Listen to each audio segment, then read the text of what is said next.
I love you, Allah. Now let's talk a little bit about what does it mean to have a heart and not think with it. Because you would think brains think. Why is Allah saying hearts think? لَهُمْ قُلُوبٌ لَا يَفْقَهُونَ بِهَا. And fiqh is deep understanding. Because Allah says revelation, ayat, faith, it lies inside the heart.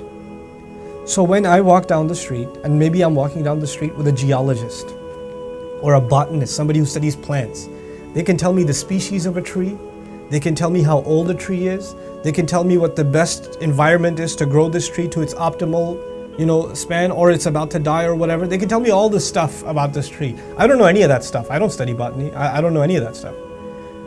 But I can tell you that if I look at that same tree from my heart, not from my brain alone, from my heart, I'm reminded that Allah brings life out of death, because this tree at one point was just a seed. And Allah brought good out of it. Allah brought life out of it. So I'm reminded of my own mortality when I see a tree. A scientist can look at the sky and tell me a lot of things. I can look at the sky and just find humility. I just look at the sky and just say, Allah Azza wa Jal says, "Hal tara min futur?" You see any cracks up in there? In other words, you can look at the world around you from a scientific lens, from a skeptic lens. You can look at it from it's just scenery passing you by. But if you look at the world around you with your heart, then you'll see something else. You'll see what other people don't see. I'll give you an experiment I did myself. You try this experiment yourself. I'm going down the highway, and the Quran's view is that everything that you see physically in the world around you can turn into a spiritual reminder. Everything is an ayah. Okay, let's put that to the test. So I was driving with a bunch of guys to some college program one time, and they were speeding. They were going like 90 miles an hour. And before I told them to slow down, just immediately I said, just the fact that they're speeding and cutting people off, I was reminded, كَلَّا بَلْ تُحِبُّونَ الْعَاجِلَةَ. No, you human beings, you have an inherent urge to want to rush.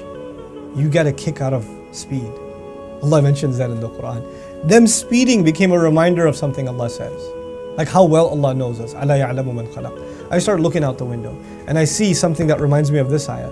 I see there are cows that are grazing. And the car goes by them, and any other animal, when a car goes by, a high-speed object goes by, it reacts. Birds fly off. Lizards go back into a hole. A deer is kind of dumb. It runs into the car. But like a cow, you know how it reacts? It doesn't. It just stays where it is.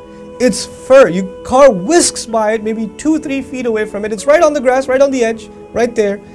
Its fur goes like that. It's like, you can feel the wind on its fur, and it still just continues to mow. Just continues to eat its grass. It does not care. It is completely oblivious to its surroundings. And then at that very moment I said, oh wow, subhanallah. When Allah talked about people that are heedless, He compared them to cattle. أُولَٰئِكَ كَالْأَنْعَامِ بَلْ هُمْ أَضَلُّ. They're like cattle, they are even more lost. أُولَٰئِكَ هُمُ الْغَافِلُونَ. They're the heedless. What could be a bigger example of heedlessness than cattle? Allah didn't even compare it to any other animal. Because other animals react. Other animals have sharp reflexes. Cattle don't.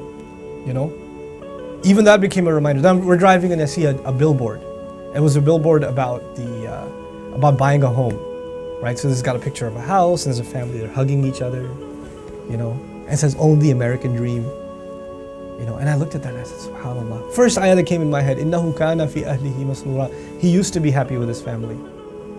Another ayah came in my head, وَمَسَاكِنُ تَرْضَوْنَهَا أَحَبَّ إِلَيْكُم مِّنَ اللَّهِ وَرَسُولِهِ وَجِهَادٍ فِي سَبِيلِهِ. The homes that you love to have, if they are more beloved to you than Allah and His Messenger, and struggling in their path.